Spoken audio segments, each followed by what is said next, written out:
warahmatullahi wabarakatuh.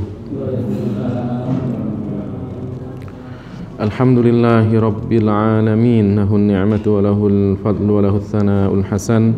Salawatullahil barrir rahim al malaikatil muqarrabin ala sayyidina Muhammadin tahal amin, sayyidil awwalin wal akhirin, sayyidil anbiya'i wal mursalin wa habibi rabbil alamin, wa ala ikhwanihin nabiyyin wal mursalin wa man tabi'ahum bi ihsanin ila yaumiddin.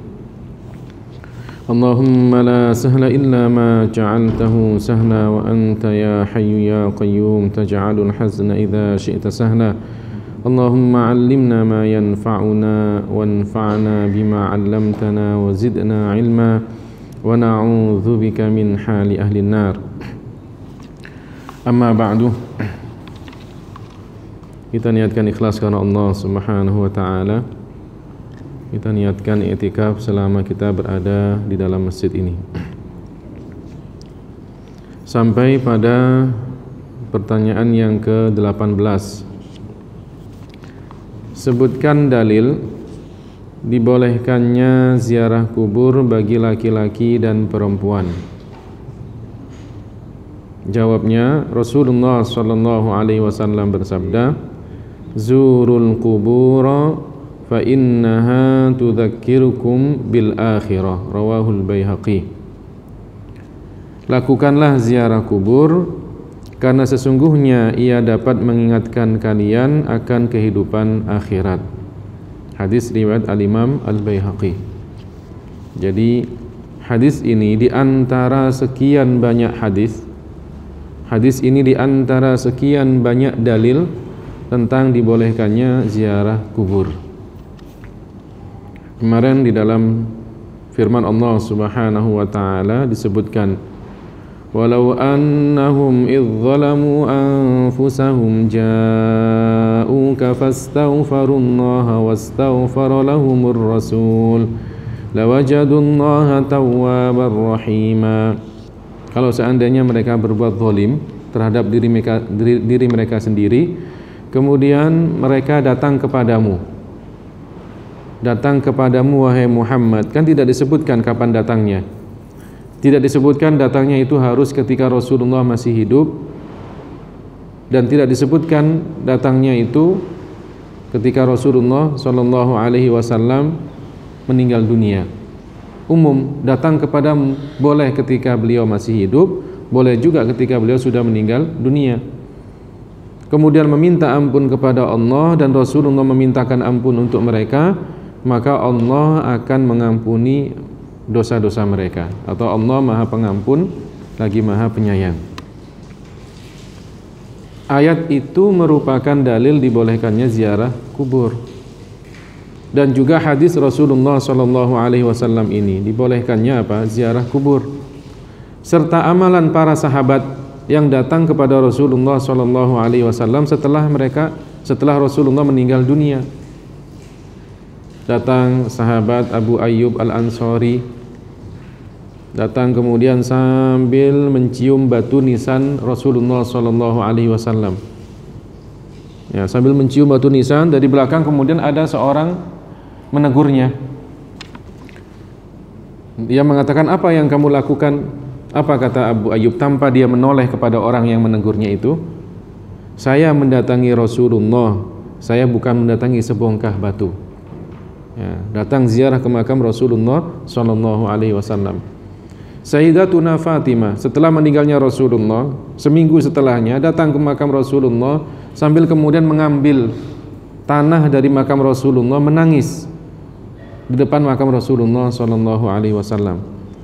Sahabat Bilal ibnu Harith al-Muzani pada masa Khalifah Umar bin Khattab datang ke makam Rasulullah mengadu kepada Rasulullah bahwa umat Islam sedang paceklik, kemarau panjang, hampir mereka binasa. Sahabat Bilal bin Rabah datang setelah meninggalnya Rasulullah, datang ke Madinah.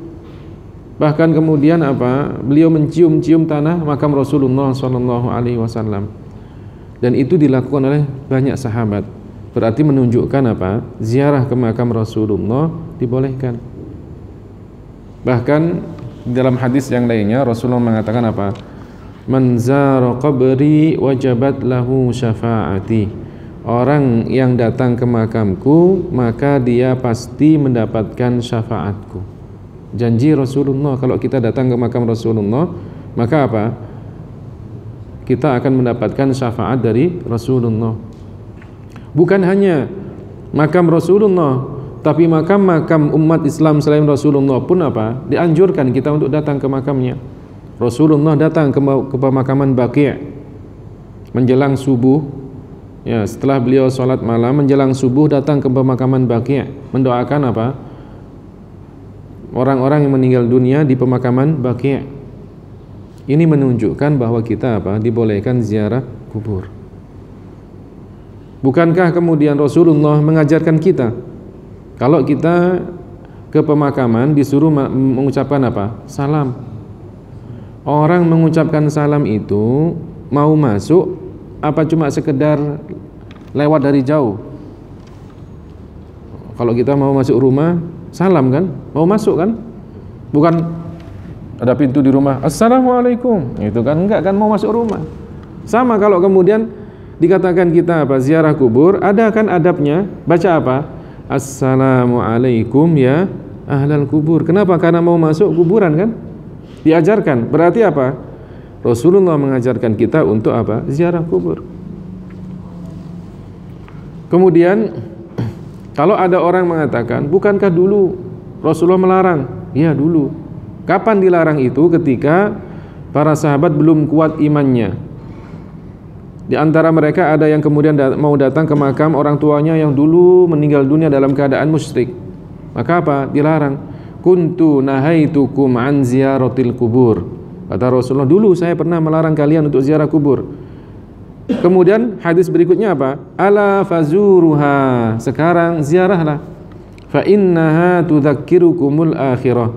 Karena ziarah kubur itu akan mengingatkan kalian kepada apa? Akhirat. Kalau kita ziarah kubur, ya apa yang ada dalam diri kita? Bahwa nanti kita seperti mereka. Ingat kematian. Bahwa nanti kita akan seperti mereka. Sehingga yang ada apa? Kita menyesali akan perbuatan dosa-dosa kita, ingin bertobat kepada Allah, mendoakan ahli kubur supaya mereka selamat di dalam kuburnya. Begitu, ingat kepada akhirat. Kalau kemudian ada mereka mengatakan, bukankah Rasulullah melarang perempuan ziarah kubur? Ya. Dalam hadisnya disebutkan la'ana Rasulullahi zuwaratil kubur. Katanya Rasulullah melaknat perempuan-perempuan yang ziarah kubur. Apa kata para ulama yang dimaksud dengan perempuan-perempuan yang dilaknat oleh Rasulullah? Perempuan-perempuan yang tidak bisa menjaga dirinya ketika mereka ziarah kubur, sehingga kemudian menangis histeris, meratapi, memukul-mukul dadanya dan segala macam itu. Karena kadang perempuan itu yang main apa? Perasaannya. Sehingga apa? Kadang apa? Tidak kuat menahan perasaan yang begitu bergejolak di dalam dirinya, ingat kepada orang yang sudah meninggal itu, sampai kemudian melakukan sesuatu yang dilarang oleh syariat. Itu bukan mutlak perempuan semuanya dilarang, tidak. Perempuan-perempuan yang tidak bisa menahan diri, itulah yang kemudian apa? Dilarang untuk ziarah kubur. Tapi umumnya hadisnya mengatakan apa? Zurul kubur. Nah, ziarahlah kalian ke kuburan, fa innaha tudzakkirukumul akhirah. Karena ziarah kubur itu akan mengingatkan kalian dengan akhirat. Orang-orang Wahabi kan melarang kita ziarah kubur, katanya apa? Mengkultuskan kuburan, menyembah kuburan. Sehingga apa? Mereka menganggap kita umat Islam di Indonesia ini apa? Penyembah kuburan. Karena banyak tradisi apa? Ziarah ke makam para wali. Nah, katanya apa? Indonesia itu penyembah-penyembah kuburan, sama dengan di Mesir, sama dengan di Yaman. Ya, di Mesir umat Islamnya sama dengan kita. Datang ke pemakaman, ke makam-makam orang yang soleh, ziarah ke mereka, berdoa di sana. Imam Syafi'i. Ya. Di Yaman pun juga begitu. Mereka datang ke makam-makam orang yang soleh, doa di sana. Makanya kemudian kata orang-orang Wahabi, Indonesia, Yaman, Mesir, ya, Syam, daerah Syam itu mereka semuanya penyembah kuburan. Kenapa? Karena datang ke kuburan katanya. Siapa yang menyembah kuburan? Ketika kita datang ke kuburan, siapa yang menyembah kuburan? Kalau bukan orang yang su'udzon kepada umat Islam kan? Siapa yang menyembah kuburan? Kita datang ke kuburan karena dianjurkan oleh Rasulullah. Kita datang ke kuburan berdoa, mengangkat tangan di depan kuburan. Doanya kepada siapa? Kepada Allah. Bukan kemudian minta manfaat dan kemudian ditolak dari bahaya kepada penduduk kubur. Tidak, nggak ada. Sekedar mengangkat tangan di depan kuburan itu bukan berarti menyembah mereka. Kalau orang Wahabi kan nggak boleh kita mengangkat tangan di atas kuburan, di depan kuburan seseorang. Katanya apa? Meminta kepada mereka, itu sama dengan menyembahnya. Nggak ada. Ya. Bagaimana cara masuk Islam? Pertanyaan yang berikutnya, yang ke-19. Jawabnya, cara masuk Islam adalah dengan mengucapkan 2 kalimat syahadat. Asyhadu an la ilaha illallah wa asyhadu anna Muhammadar Rasulullah. Ya. Asyhadu an la ilaha illallah. Harus benar cara bacanya. Ya. Allah wa asyhadu anna Muhammadar Rasulullah. Muhammad, bukan Muhammad, karena tidak ada nabi namanya Muhammad. Ya, meskipun kita di Indonesia ya, itu kan Muhammad, tulisan Muhammad itu pakai Muhammad, pakai H gitu aja kan. Tapi dalam membacanya jangan pernah dibaca salah kalau itu untuk nama Nabi Muhammad sallallahu alaihi wasallam. Karena tidak ada nabi namanya Muhammad.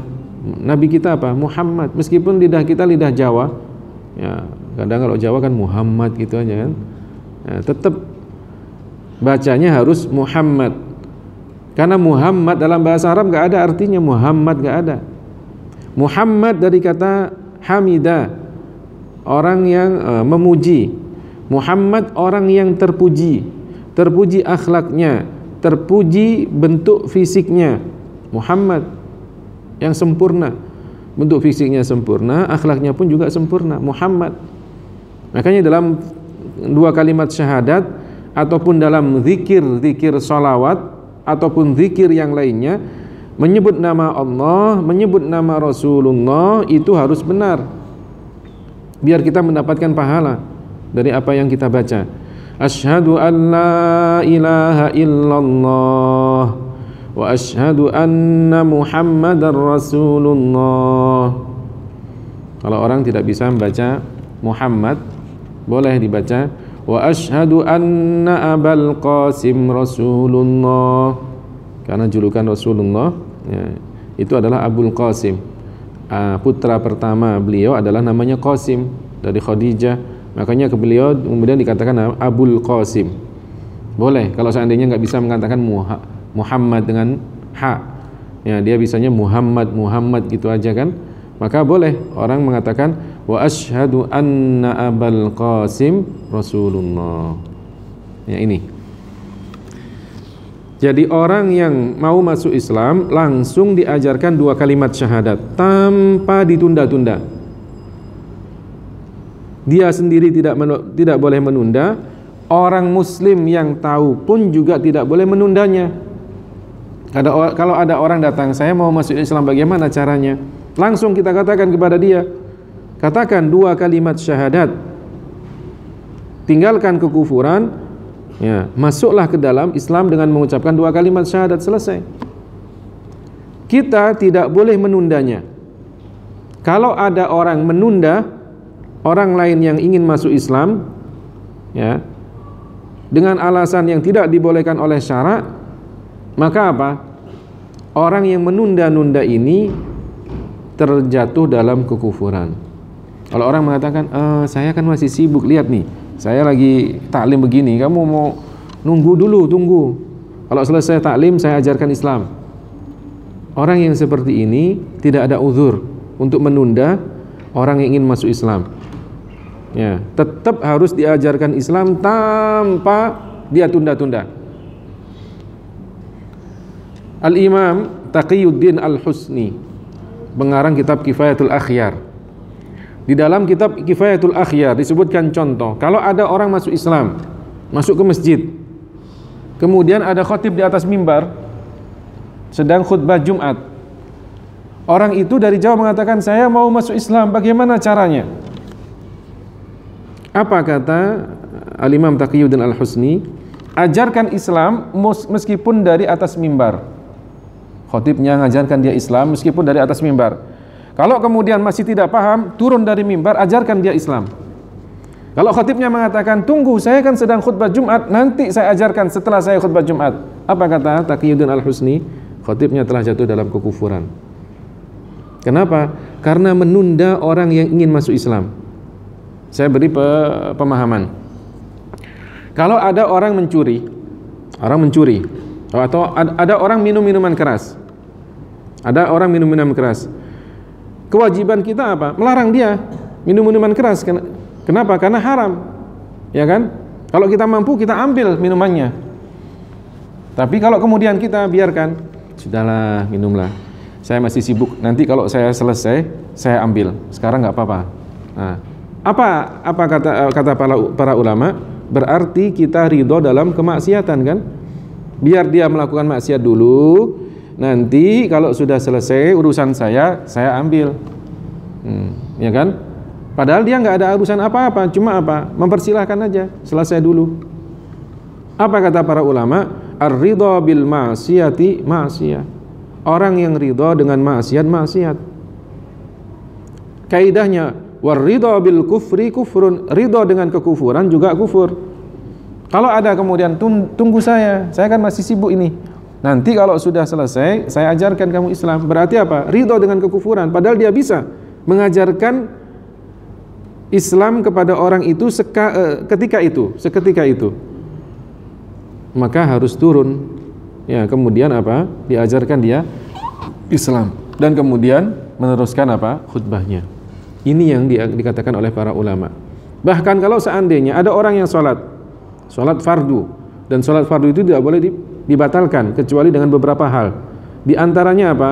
Kalau ada orang yang ingin masuk Islam sedangkan kita sendirian sholat, orang itu kemudian ingin masuk Islam, bagaimana saya mau masuk Islam? Orang yang sedang sholat itu mendengar, gak ada orang lain, kan? Langsung apa? Dia mengatakan, asyhadu an la ilaha illallah wa asyhadu anna muhammadar rasulullah di dalam sholatnya. Kalau masih nggak paham orang itu, batalkan sholatnya, ajarkan dia 2 kalimat syahadat. Sampai sebegitunya. Kenapa? Karena kita tidak tahu kapan orang itu meninggal. Kalau seandainya dia, saya mau masuk Islam, nunggu kita sholat, nggak lama kemudian meninggal, apa yang terjadi? Mati dalam keadaan apa? Kafir. Apa yang terjadi nanti di akhirat? Selama-lamanya di neraka. Tapi kalau kemudian kita ajarkan dia, setelah kita ajarkan kemudian meninggal dunia, apa yang terjadi? Berbeda 100% dengan apa yang kalau seandainya dia meninggal dunia dalam keadaan kafir. Langsung dia apa? Masuk surga. Ya, nanti tergantung apa? Amal ibadahnya. Nah, berarti apa?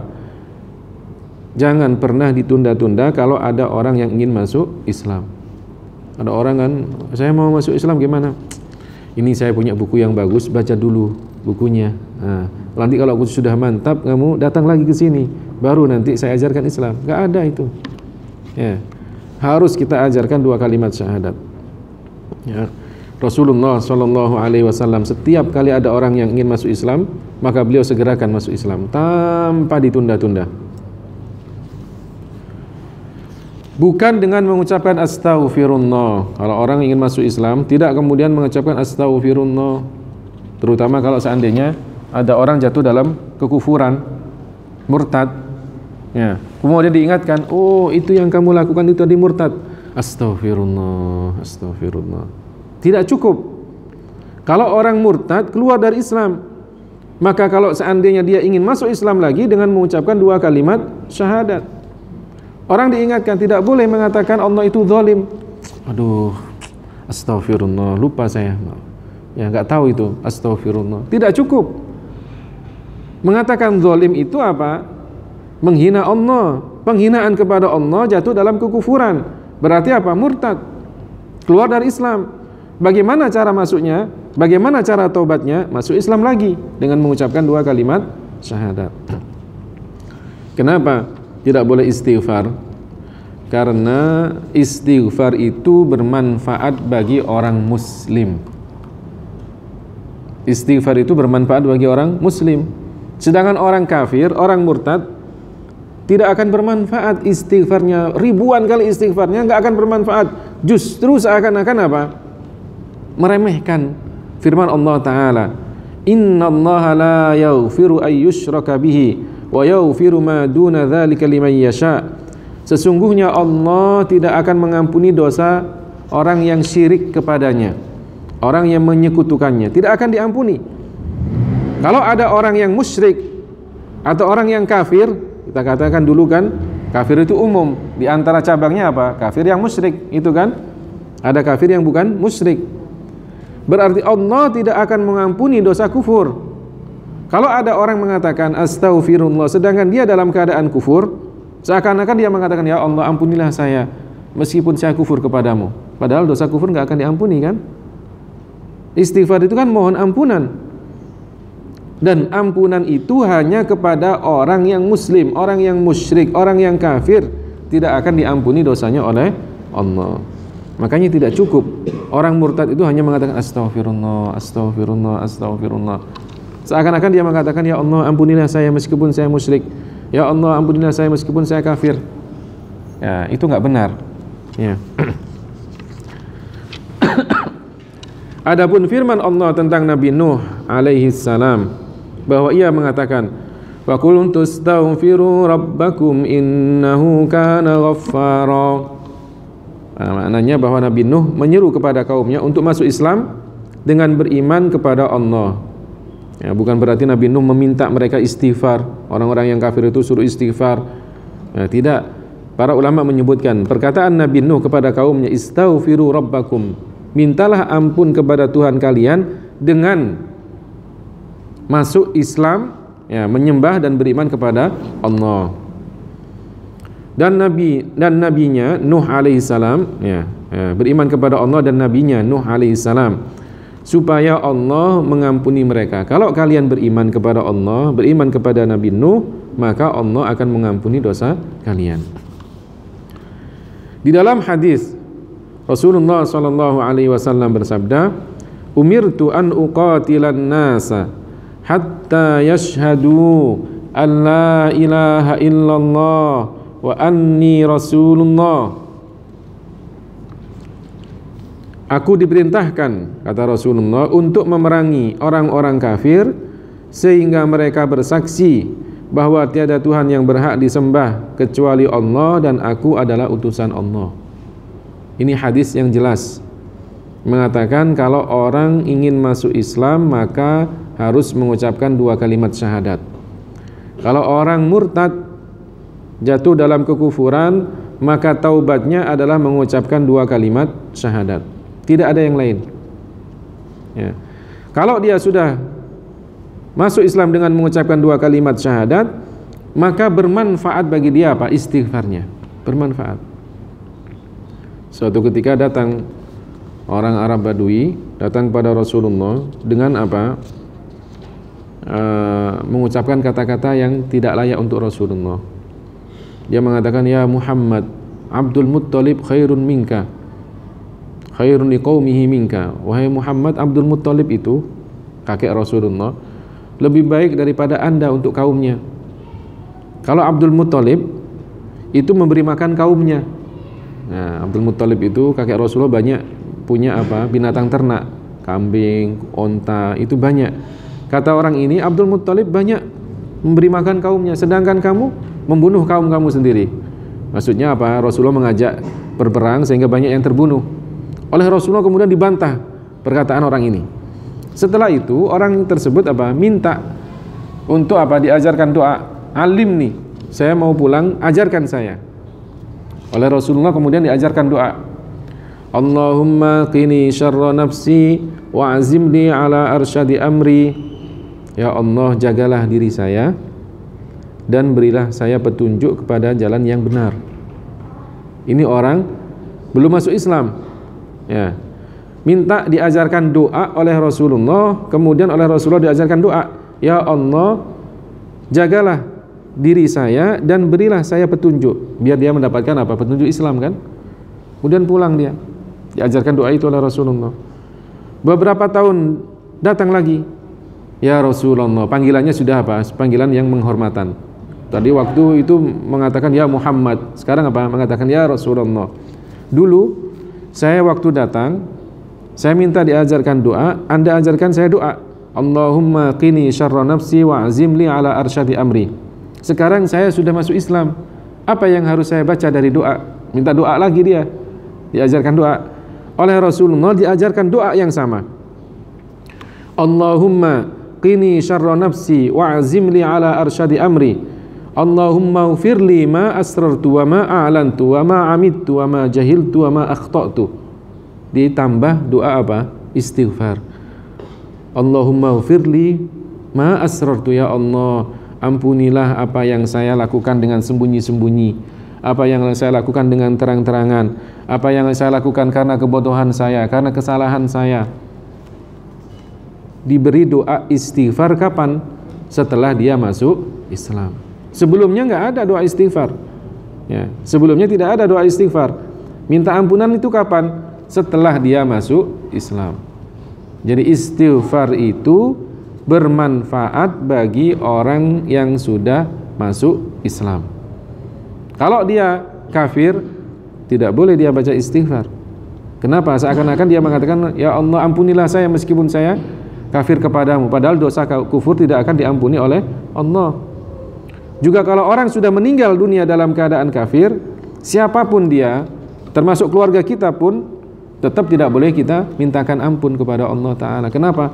Karena sudah dinas di dalam Al-Quran, innallaha la yaghfiru ayyushraka bihi. Sesungguhnya Allah tidak akan mengampuni dosa orang yang syirik kepadanya. Innalladzina kafaru wa matu wa hum kuffar fala yuqbala min ahadihim mil'ul ardi dhahaban walau iftada bih ulaika lahum adzabun alim wa ma lahum min nasirin. Sesungguhnya orang-orang yang kafir meninggal dunia dalam keadaan kafir, kemudian mereka ingin menebus siksaannya itu dengan emas sebesar bumi, maka tidak akan pernah diterima oleh Allah. Yang jadi mereka disiksa, minta ampun, seandainya mereka punya emas sebesar bumi sebagai tebusan, tidak akan apa? Diterima oleh Allah Ta'ala. Mereka tetap disiksa dengan siksaan yang pedih, dan kemudian tidak ada yang bisa menolongnya. Berarti apa? Terus disiksa. Meskipun mereka ingin menembus dengan emas sebesar bumi, kalau punya, kan nggak punya, ya. Berarti iman itu harganya lebih daripada emas sebesar bumi. Sungguh luar biasa anugerah iman itu. Orang yang kafir ingin menebus siksaan Allah dengan emas sebesar bumi, nggak diterima. Maka iman itu luar biasa. Karunia iman pada seseorang itu lebih daripada dunia beserta isinya. Dunia hancur, ya. Hanya beberapa yang Allah kehendaki untuk apa? Diangkat ke surga. Tapi yang lainnya apa? Hancur. Nggak ada apa-apanya dunia ini. Makanya kemudian apa? Kalau kita diberi anugerah iman, bersyukurlah. Syukur kita apa? Selalu taat kepada Allah Ta'ala, menjalankan kewajiban dan menjauhi semua larangan. Para jamaah yang dimuliakan oleh Allah Ta'ala, kita hanya bisa membaca soal yang ke-18 dan 19 dulu, ya, insya Allah. Ustaz, sebelum diteruskan, saya mempertegas dari Tuhan. Boleh. Jadi ketika orang masuk Islam itu membaca 2 kalimat syahadat. Membacanya itu harus di depan orang Islam. Atau dengan kata lain, orang yang belum masuk Islam, dia sudah pandai membaca 2 kalimat syahadat. Apakah itu sudah masuk Islam? Itu. Membaca 2 kalimat syahadat, ya, seandainya kita percaya kepada dia mengatakan saya sudah baca 2 kalimat syahadat, dan kita percaya kepada orang itu atas pengakuannya, maka kita benarkan, nggak apa-apa, ya. Tapi alangkah baiknya kalau kita sendiri yang mendengarnya. Ya, kalau kita sendiri yang mendengarnya, itu alangkah baiknya. Jadi tidak harus kemudian membaca itu dipersaksikan. Saya sudah baca, harus bacanya kemudian di depan orang lain, enggak harus. Seandainya dia sudah membaca sendiri, ya, dan memang benar bacaannya sah, niatnya keluar dari kekufuran, masuk ke dalam Islam, meninggalkan kekufuran tersebut, sah. Dan membaca 2 kalimat syahadat itu tidak harus dalam bahasa Arab. Boleh dengan bahasa Indonesia, boleh dengan bahasa Jawa, boleh dengan bahasa-bahasa yang lainnya yang dia paham, bahwa tiada Tuhan yang berhak disembah dengan benar kecuali Allah dan Muhammad. Nah, sekali lagi, kalau kata-kata Muhammad itu harus benar, dan Muhammad adalah utusan Allah. Ya. Kalau itu yang dia pahami, meskipun dengan bahasa Inggris, katakan, sudah cukup. Itulah 2 kalimat syahadat. Inti dari 2 kalimat syahadat itu. Ya, jadi boleh. Tidak harus dia belajar dulu dengan fasih bahasa Arabnya gitu kan. Nah, kemudian baru baca 2 kalimat syahadat di depan orang lain, tidak. Cukup dengan apa? Bahasa dia yang mana dia mengerti makna dari 2 kalimat syahadat itu. Ya. Ada yang lain?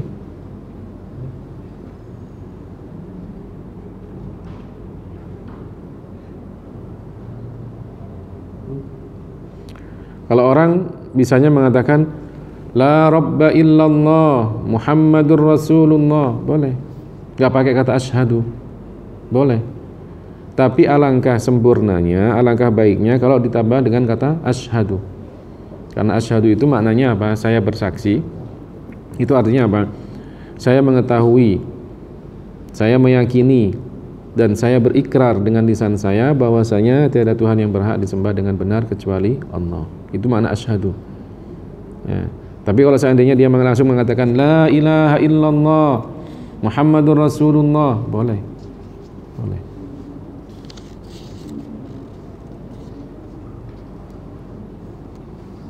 Silakan, mungkin ada yang lain.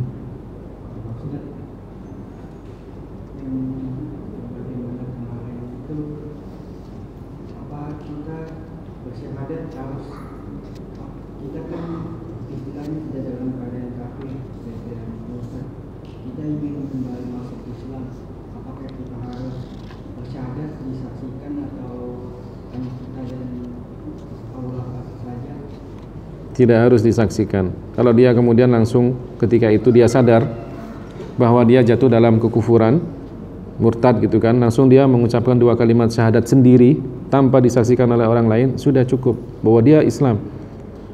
Cuma kita orang lain menghukuminya, ya, menghukuminya. Kalau tidak pernah kita mendengar langsung kan berarti kan, oh, belum pernah saya mendengar dia dari mulut dia 2 kalimat syahadat. Ya, tapi sebetulnya dia sudah baca. Waktu itu dia sudah baca, maka dia muslim menurut Allah Subhanahu wa taala. Cuma kan kita kan enggak pernah mendengar. Nah, karena itulah kemudian kalau seandainya ada yang menjadi saksi kan lebih enak. Saya ingin masuk Islam, Anda saksinya. Ya, bahwa saya mengucapkan 2 kalimat syahadat. Nah, itu saksinya. Berarti oh dia sudah pernah baca 2 kalimat syahadat, buktinya ada saksinya. Nah, tapi kalau seandainya tidak pun, langsung dia sendiri mengucapkan 2 kalimat syahadat, hukumnya apa? Muslim dia. Muslim dia. Ya, jadi tidak harus ada saksinya. Dan tidak boleh ditunda-tunda itu tadi. Masih ada? Kejadian kemarin kan pemilihan pilkada, ada yang mendukung Ahok, itu kan ada sebagian ulama mengatakan bahwa orang yang mendukung Ahok itu orang munafik. Itu gimana cara tobatnya? Ini kadang ya orang itu memperbesarkan masalahnya. Mendukung non muslim dikatakan munafik. Kemudian sampai ada slogan tidak boleh disolatin gitu kan, kalau dia mati nggak usah disolatin karena dia pendukung Ahok gitu kan. Nah, munafik itu ada 2 macam, ada munafik dalam ibadah, ada munafik dalam perbuatan. Kalau munafik dalam ibadah itu apa? Orang kafir. Di depan kita menunjukkan dia seakan-akan Islam, tapi di luar kita, di belakang kita dia menjelek-jelekkan Islam. Kafir dia. Seperti sebagian orang-orang munafik pada masa Rasulullah. Di depan Rasulullah karena takut kepada Rasulullah, tunduk dia. Tapi nanti di belakang Rasulullah menjelek-jelekkan Rasulullah. Kafir itu. Namanya apa? Munafik dalam ibadah. Inilah yang dimaksudkan di dalam Al-Qur'an, innal munafiqina fid darkil asfali minan nar. Sesungguhnya orang-orang munafik itu pada bagian terbawah dari neraka. Munafik dalam apa? Dalam ibadah. Tapi kalau munafik dalam perbuatan, itu yang disebutkan di dalam hadis ayatul munafiqina thalatha. Tanda-tanda orang yang munafik itu apa? Ada 3. Idza haddatsa kadzaba, wa idza wa'ada akhlafa, wa idza tumina khana. Kalau berbicara banyak bohongnya. Kalau berjanji dia banyak mengingkari janjinya. Kalau diberi amanat banyak berkhianat. 3 tanda-tanda orang yang munafik dalam perbuatan. Munafik dalam perbuatan itu muslim, cuma apa? Berdosa, fasik. Yang seperti ini disolatin sebagaimana layaknya muslim yang lainnya. Ya, sekedar memilih orang non muslim. Kalau seandainya dia di depan kita, oh saya ini nggak suka sama dia, tapi kemudian di belakang kita dia apa? Bohong, memilih orang non muslim. Nah, maka munafik dalam amal, perbuatan. Yang seperti itu ya tetap muslim, cuma nggak benar kalau orang-orang yang seperti itu. Ya. Apalagi kalau kemudian terang-terangan dia mendukung, padahal ada ayat Al-Quran yang melarang kita untuk apa? Menjadikan orang non muslim sebagai pemimpin. Nah, lihat itu nanti bisa panjang itu urusannya. Ya, kalau kemudian mengingkari ayat Al-Quran, nah repot lagi itu urusannya kan, bisa jadi apa? Kufur. Ya. Tapi kalau saya memahami ayat ini bukan masalahnya bukan masalah pemimpin. Ini saya memahami adalah kalau jadi khalifah itu nggak boleh, tapi kalau sekedar pemimpin, gubernur dan yang lainnya boleh. Nah, itu lain lagi urusannya. Ya. Jadi itu ya.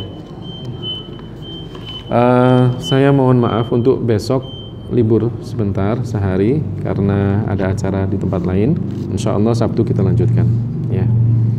Kita tutup taklim kita dengan bacaan tahlil, sholawat dan istighfar. La ilaha illallah, la ilaha illallah, la ilaha illallah. Allahumma salli ala Sayyidina Muhammad wa ala alihi wa sahbihi wa sallim. Allahumma salli ala Sayyidina Muhammad wa ala alihi wa sahbihi wa sallim. Allahumma salli ala Sayyidina Muhammad wa ala alihi wa sahbihi wa sallim. Rabbi ufirli wa liwalidayya wa lil mu'minina wal mu'minat. Rabbi ufirli wa liwalidayya wa lil mu'minina wal mu'minat. Rabbi ufirli wa liwalidayya wa lil mu'minina wal mu'minat. Walhamdulillahi rabbil alamin. Wassalamualaikum warahmatullahi wabarakatuh.